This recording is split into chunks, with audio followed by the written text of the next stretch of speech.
बेटा एक बहुत ही इम्पॉर्टेंट टॉपिक है जो आपके बोर्ड्स में भी पूछा जाता है और नीट में भी उससे बहुत सारे क्वेश्चंस बनते हैं।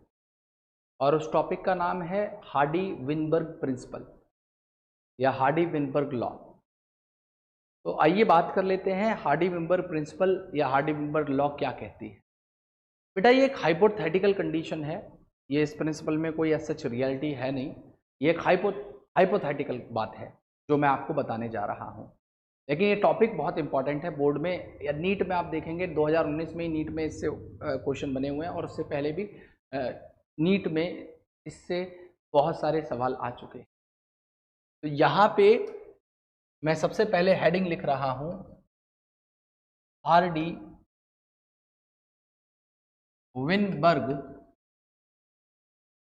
प्रिंसिपल। हार्डी-विनबर्ग प्रिंसिपल, देखिए हार्डी-विनबर्ग प्रिंसिपल ये कहता है कि कोई एक पॉपुलेशन है जो काफ़ी बड़ी पॉपुलेशन है, उस पॉपुलेशन को लार्ज होना पड़ेगा और वहाँ पे रैंडम मेटिंग है या वहाँ पे रैंडम मेटिंग होती है, आप ये कह सकते हैं। रैंडम मेटिंग लार्ज पॉपुलेशन होनी चाहिए, उसके अंदर जो जीन पूल है या जो अलील फ्रीक्वेंसी है वो कांस्टेंट रहेगी जनरेशंस टू जनरेशन, अगर वहां पे कोई एक्सटर्नल फोर्स उसके ऊपर एक्ट ना करे तो।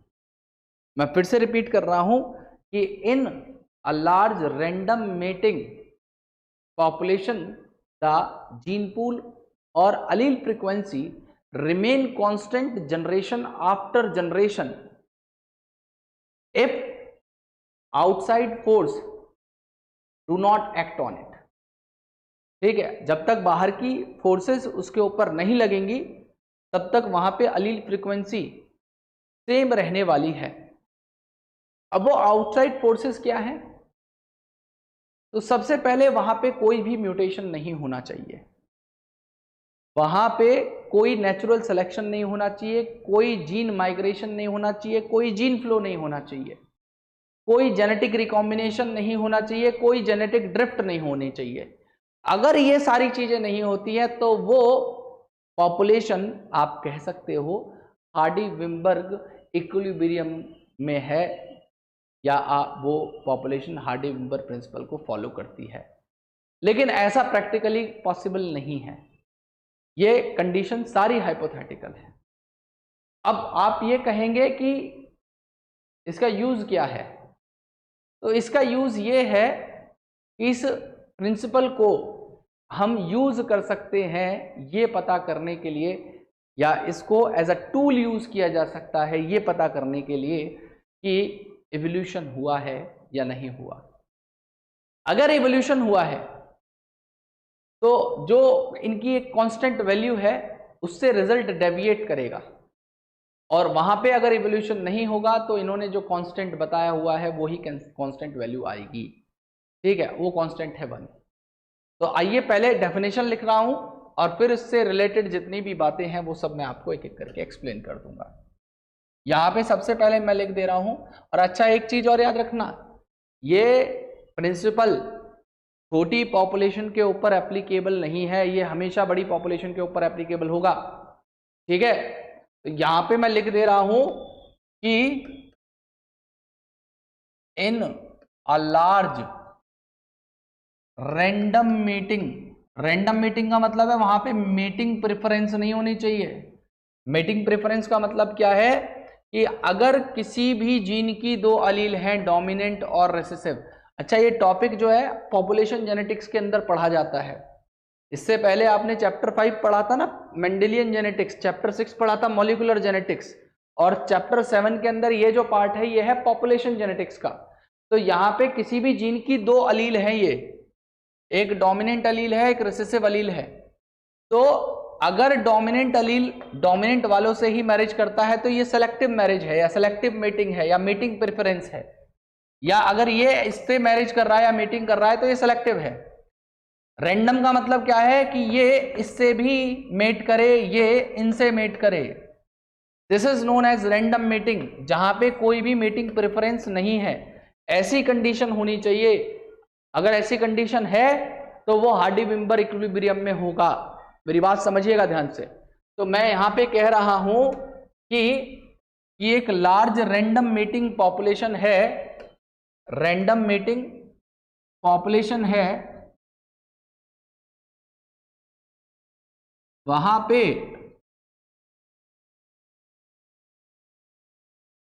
Allele frequency,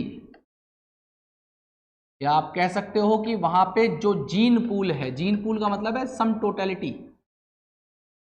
totality of all the genetic material in an organism is known as gene pool. तो allele frequency will remain constant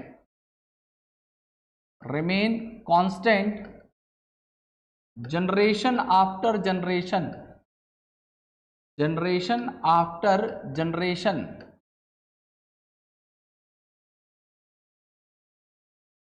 if outside forces not act on it, उसके ऊपर कोई भी बाहर की फोर्सेस नहीं एक्ट करनी चाहिए। अब ये बाहर की फोर्सेस क्या है, आउटसाइड फोर्सेस क्या है? तो आउटसाइड फोर्सेस हैं जैसे जीन माइग्रेशन होना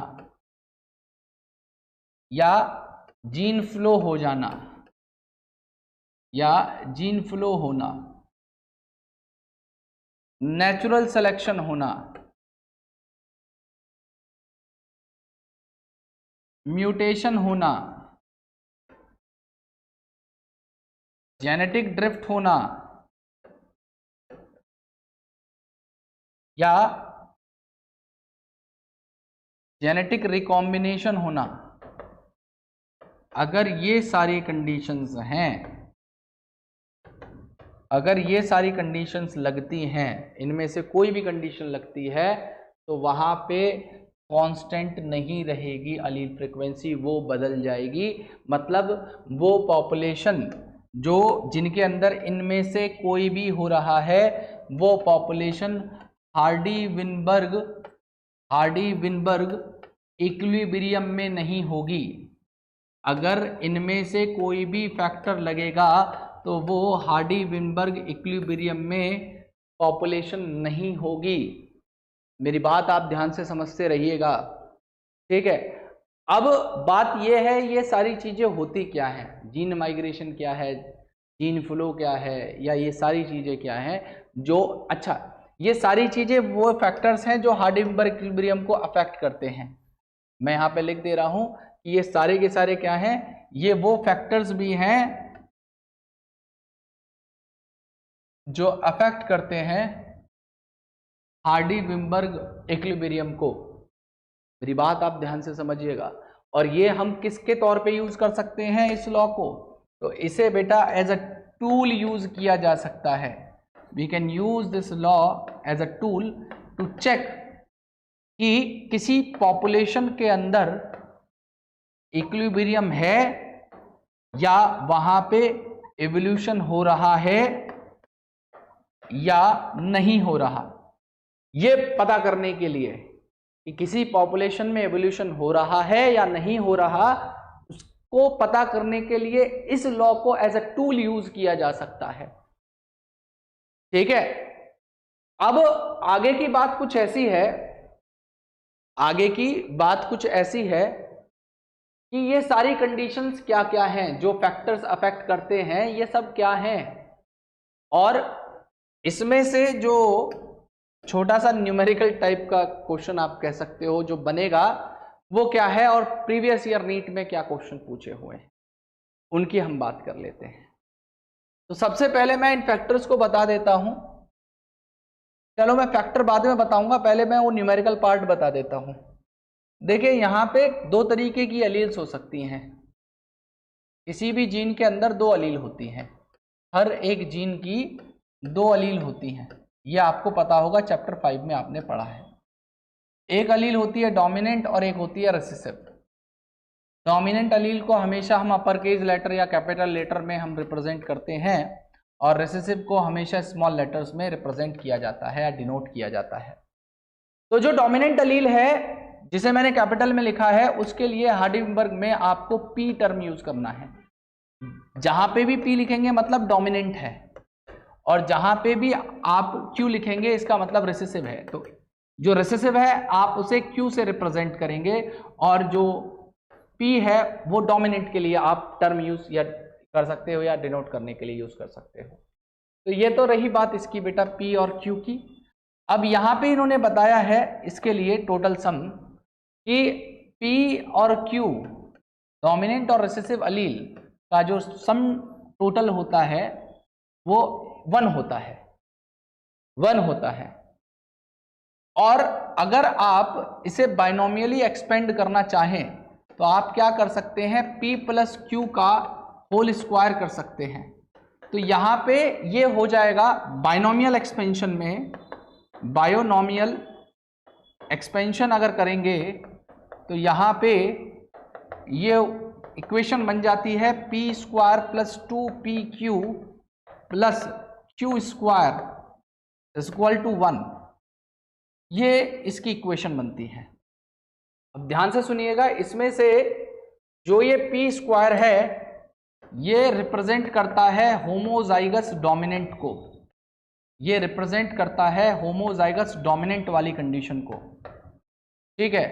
ये रिप्रेजेंट करता है हेट्रोजाइगस को, हेट्रोजाइगस को, और ये रिप्रेजेंट करता है होमोजाइगस रिसेसिव को, ये रिप्रेजेंट करता है होमोजाइगस रिसेसिव को।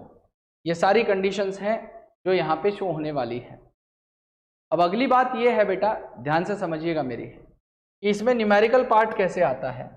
न्यूमेरिकल पार्ट ऐसे आएगा कि सपोज कोई एक पॉपुलेशन है, कोई एक पॉपुलेशन है और उस पॉपुलेशन के अंदर, कोई एक पॉपुलेशन है, उस पॉपुलेशन के अंदर क्या है, जो अलील फ्रीक्वेंसी है वो इन्होंने बताया हुआ है किसी डोमिनेंट अलील की।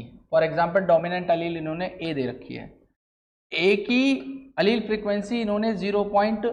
फॉर एग्जांपल 7 कर लीजिए आप, 0.7 दे रखी है। तो आपसे एक बेसिक क्वेश्चन पूछा जा सकता है कि भाई आप रेसेसिव अलील बता दीजिए, या रेसेसिव अलील क्या होमोजाइगस रेसेसिव कंडीशन क्या हो सकती है। तो आपको क्या करना है, पहले तो सबसे पहले आसान सी बात ये समझ लीजिए कि अगर ए है तो ये पी है, पी अगर 0.7 दे रखा है तो p plus q is equal to 1 है ना। तो p अगर 0.7 है तो q निकालना है, तो आपको क्या करना पड़ेगा, q के लिए 1 से 0.7 को माइनस करना है, तो q निकल के आ गया क्या, 0.3। तो इस तरीके से तो आपने q को निकाल लिया, आपने q को निकाल लिया 0.3। अगर आपसे वो पूछते हैं कि इसी कंडीशन में आप बताएं कि होमोजाइगस डोमिनेंट वाली कंडीशन को, हेट्रोजाइगस वाली कंडीशन को और होमोजाइगस रिसेसिव वाली कंडीशन को, तो आपको सिंपली क्या करना है, आपको होमोजाइगस डोमिनेंट शो करने के लिए 0.7 का होल स्क्वायर कर दें। हेट्रोजाइगस के लिए आपको 2pq करना पड़ेगा, तो 2 इंटू 0.7 जो कि p है और q हो जाता है 0.3। तो और होमोजाइगस रिसेसिव के लिए आपको क्या करना है, 0.3 का होल स्क्वायर कर देना है। तो यहाँ पे जो कंडीशन आपके सामने बन के आएगी या रिजल्ट बन के आएगा वो होगा 0.49, यहाँ पे हो जाएगा 0.42 और यहाँ पे हो जाएगा 0.09। तो ऐसी सी कंडीशन आपको देखने के लिए मिलती है बेटा इसके अंदर, ठीक है। और ऐसे ही क्वेश्चन जैसे मैं आपके सामने एक दो क्वेश्चन को डिस्कस करना चाहूँगा, एक दो नीट के क्वेश्चन हैं। जैसे एक नीट में क्वेश्चन पूछा हुआ है, 2019 नीट में आया हुआ क्वेश्चन है बेटा ये, ठीक है। क्वेश्चन कह रहा है कि कोई एक जीन है, उसकी 2 अलील हैं।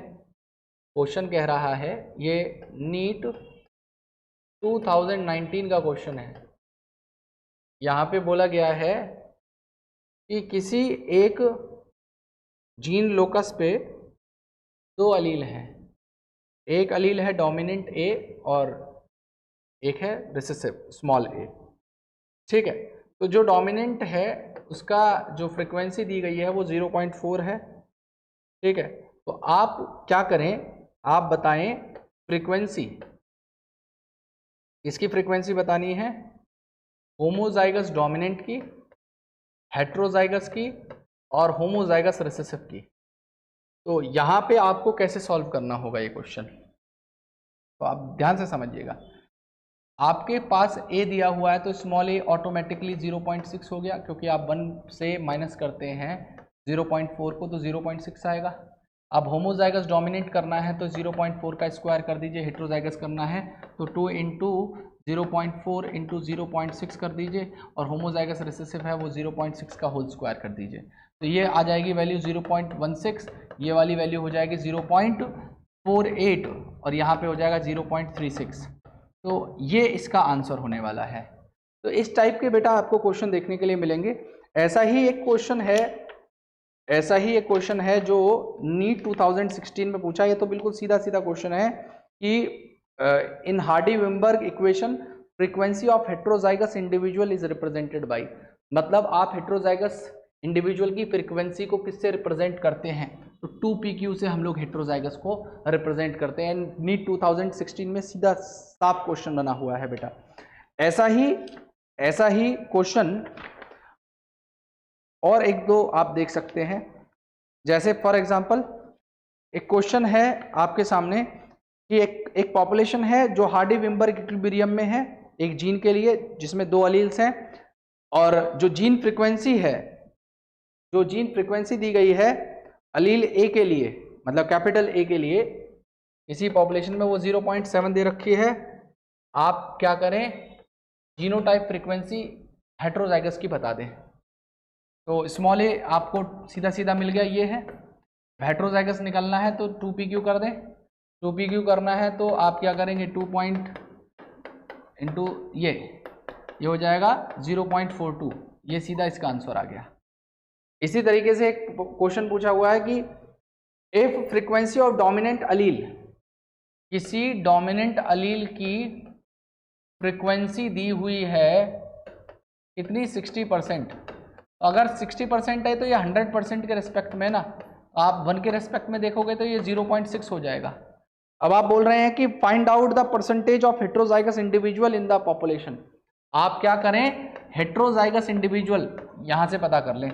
अब सीधा सीधा आपको क्या करना है, अगर डोमिनेंट, अगर P 0.6 है तो Q 0.4 हो जाएगा, और हेट्रोजाइगस पता करने के लिए 2pq करना होगा। तो 2pq अगर आप करते हैं तो ये सीधा सीधा आ जाएगा 0.48, मतलब 0.6 इंटू 0.4 इंटू 2, ठीक है, 0.48। लेकिन यहाँ पे आंसर दिया गया है आपको परसेंटेज के बेस में, तो अगर 1 के रेस्पेक्ट में है तो 0.48, अगर 100% के रेस्पेक्ट में है तो ये 48% इसका आंसर हो जाएगा। तो इस तरीके से बेटा कुछ क्वेश्चन थे जो आपको इस लॉ से न्यूमेरिकल बेस्ड मिल सकते हैं, जो इस लॉ से न्यूमेरिकल बेस्ड या छोटे मोटे न्यूमेरिकल तो नहीं कहेंगे इसे। अब वापस आ जाते हैं कि फैक्टर्स कौन कौन से थे जो हार्डी-विनबर्ग इक्विलिब्रियम को अफेक्ट कर सकते थे, ठीक है। Factors affecting Hardy-Weinberg equilibrium, Hardy-Weinberg equilibrium कि कौन कौन से ऐसे प्रिंसिपल हैं या फैक्टर्स हैं जो इस इक्विलिब्रियम को अफेक्ट कर सकते हैं। सबसे पहला है बेटा जीन माइग्रेशन होना। जीन माइग्रेशन का मतलब क्या है कि 2 पॉपुलेशन हैं, उनमें से कुछ ऐसे इंडिविजुअल्स हैं, सपोज करो यहाँ से कुछ इंडिविजुअल उठ के यहाँ चले जाएं, तो ये क्या करेंगे, इस जगह की अलील फ्रीक्वेंसी को बदल देंगे, और यहाँ पे जाने के बाद में इस पॉपुलेशन में जिसमें ये ऐड हुए हैं वहाँ की अलील फ्रीक्वेंसी को ये बदल देंगे। ऐसे ही अगर यहाँ से कोई इंडिविजुअल यहाँ आ जाए तो ये यहाँ की अलील फ्रीक्वेंसी को बदल देगा और यहाँ की अलील फ्रीक्वेंसी को बदल देगा। तो अगर कुछ पॉपुलेशन में इंडिविजुअल इधर से उधर मूव कर रहे हैं तो जीन का एक्सचेंज हो रहा है या जीन माइग्रेशन हो रहा है। और अगर जीन माइग्रेशन मल्टीपल टाइम होता है, अगर जीन माइग्रेशन मल्टीपल टाइम होता है तो उसे हम जीन फ्लो कहने लग जाते हैं, उसे हम जीन फ्लो कहते हैं। If gene migration happen multiple time then it is known as gene flow बेटा। इसी तरीके से दूसरा फैक्टर जो अफेक्ट कर सकता है वो है म्यूटेशन। म्यूटेशन तो आप जानते होंगे कि सडन हेरिटेबल या इनहेरिटेबल जो चेंजेस हैं डीएनए के अंदर, वो क्या कर सकते हैं, बदल सकते हैं अलील फ्रीक्वेंसी को, चेंज कर सकते हैं अलील फ्रीक्वेंसी को। ठीक है। तीसरा, जेनेटिक रिकॉम्बिनेशन। जेनेटिक रिकॉम्बिनेशन, ठीक है। जेनेटिक रिकॉम्बिनेशन आपने कहाँ पढ़ा है, तो आपने कभी सुना हो तो जो मियोसिस 1 होता है, उस मियोसिस 1 के प्रोफेज 1 के पैकेटीन स्टेज में क्रॉसिंग ओवर नाम की चीज होती है। तो इस क्रॉसिंग ओवर में क्या होता है, दो होमोलोगस क्रोमोसोम्स के बीच में जो है रीशफलिंग होती है, रीशफलिंग होती है जेनेटिक सेगमेंट्स की। इसकी जेनेटिक सेगमेंट्स की रीशफलिंग होती है और बेटा इसकी वजह से नए कॉम्बिनेशन बन के आते हैं, इसीलिए हम इसे रिकॉम्बिनेशन कह देते हैं। चौथा फैक्टर है यहाँ पे बेटा genetic drift. Genetic drift, genetic drift का मतलब है कि अलील फ्रीक्वेंसी में सडन चेंज आ जाना, सडन चेंज आ जाना अलील फ्रीक्वेंसी में जेनेटिक ड्रिफ्ट कहलाती है।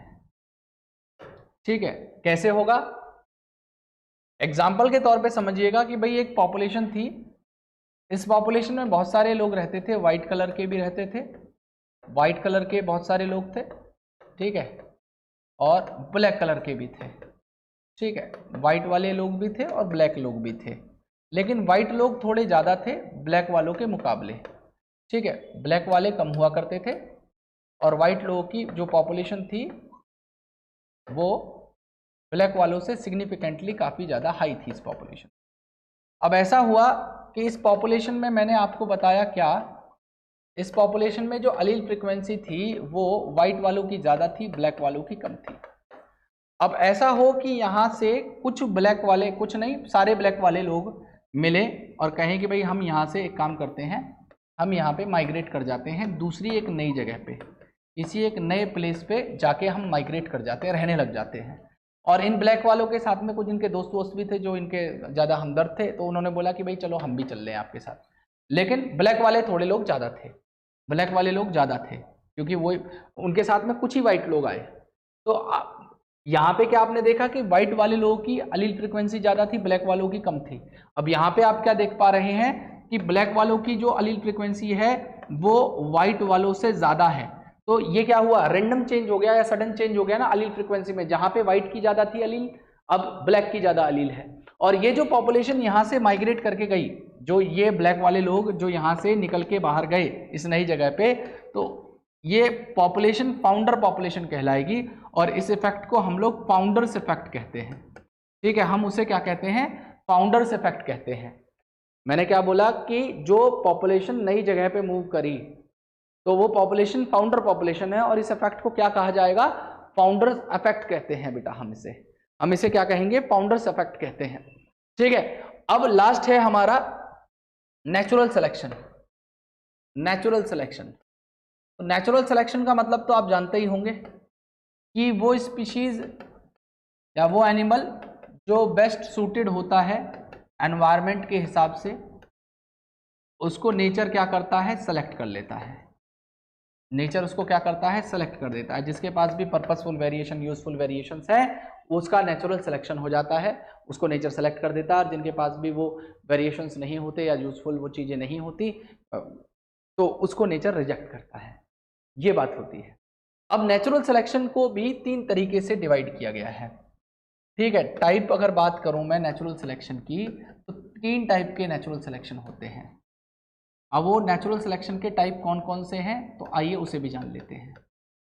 टाइप ऑफ नेचुरल सिलेक्शन, सबसे पहला टाइप है बेटा जिसे मैं कहूंगा आपका stabilising natural selection. Stabilising natural selection, दूसरा होता है जिसे मैं कहूँगा बेटा, जिसे मैं कहूँगा डायरेक्शनल नेचुरल सिलेक्शन, जिसे मैं कहूँगा डायरेक्शनल नेचुरल सिलेक्शन। और तीसरा होता है जिसे मैं कहूँगा बेटा, जिसे मैं कहूँगा डिसरप्टिव नेचुरल सिलेक्शन। अब इन तीनों में डिफरेंस क्या है उस बात को ध्यान से समझिएगा। देखिए सपोज करिए, स्टेबलाइजिंग को आप कैसे समझेंगे,